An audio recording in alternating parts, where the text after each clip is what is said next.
Hello అండి. నా day routine వచ్చేసి ఈరోజు పిల్లలైతే స్కూల్‌కి వెళ్ళిపోయారనమాట. ఇక కుట్టే బట్టలున్నాయి. అది గాక మళ్ళీ నిన్న సండే నిన్నొచ్చేసి ఇచ్చి వెళ్ళారు. ఇవి 2 కాటన్ బ్లౌజులు కుట్టాలి. అలాగే ఇంకోటి నెట్ శారీ ఇచ్చారు. ఆ శారీ పైన బ్లౌజు లైనింగ్ తెచ్చి కుట్టాలి. ఇది శారీ వచ్చేసి నెట్ శారీ అనమాట. బ్లౌజ్ కూడా కొంచెం నెట్ లానే వచ్చింది. అయితే ఇది లైనింగ్ లేదు కాబట్టి ఫస్ట్ అయితే కాటన్ బ్లౌజులు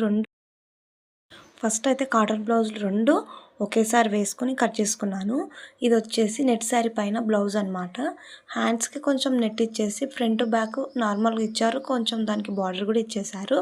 అయితే నేను రెండిటిని ఇప్పుడు 2 కాటన్ బ్లౌజులే కాబట్టి 2 ఒక్కరివే కాబట్టి 2 ఒకేసారి వేసుకొని కట్ చేసుకున్నానండి. మనకి లైనింగ్ బ్లౌజుల కన్నా కాటన్ బ్లౌజులు అయితే తొందర అయిపోతుంది. అలా అని మనకి లైనింగ్ కూడా లేదు. సో, లైనింగ్ తెచ్చుకోవాలి. అంత లైనింగ్ తెచ్చుకునేలోపు ఈ 2 బ్లౌజులనైతే కట్ చేసుకొని కుట్టేసుకుందాం. ఈ 2 అయిపోతే లైనింగ్ బ్లౌజ్ ఒకటుంది. చీరకి ఒక సైడ్ కొంగు కుట్టాలి. ఇవి ఈరోజు రేపటి వరకు అయితే అయిపోతది అనుకుంటున్నాను. అంటే అర్జెంట్ ఏం లేదు. ఒకే రోజులో కుట్టేసుకోవచ్చు కానీ ఎందుకు అంత శ్రమ అనేసి. సో, వీళ్ళు చూసుకొని అది కాక పిల్లలకు హాఫ్ డే స్కూల్స్ కదండీ. వాళ్ళొచ్చారంటే నన్ను ఏ పని చేసుకోనివ్వరు. వాళ్ళతోని అరవడమే సరిపోతుంది. ఇక వాళ్ళకి అవి వండడం, స్నాక్స్ అనేసి అది ఇదని టైం అలా గడిచిపోతుంది అంతే. పిల్లలు ఇంటికి ఏ పనైనా నేను వాళ్ళు రాకముందే చేసుకుంటాను. వాళ్ళొచ్చిన తర్వాత ఏ పని ఎక్కువ పెట్టుకోను.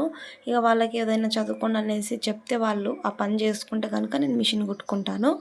మిషన్ కుట్టుకుంటుంటే కనుక మా పిల్లలు ఎలా చేస్తారో తెలుసా అండి? ఇంట్లో ఒకరుంటారు, బయట ఒకరుంటారు. నేను ఇక్కడ ఇంట్లో వీళ్ళని చూసుకోవాలి, బయట వాళ్ళని చూడాలి. నిజంగా అంటే పెద్ద తలనొప్పి. వీళ్ళు హాఫ్ డే స్కూల్స్ ఏమో కానీ ఇంటికొచ్చారంటే పెద్ద ఇదైతుంది మాకైతే. అమ్మలందరూ ఎలా పిల్లలతోని భరిస్తున్నారో ఏమో తెలీదు.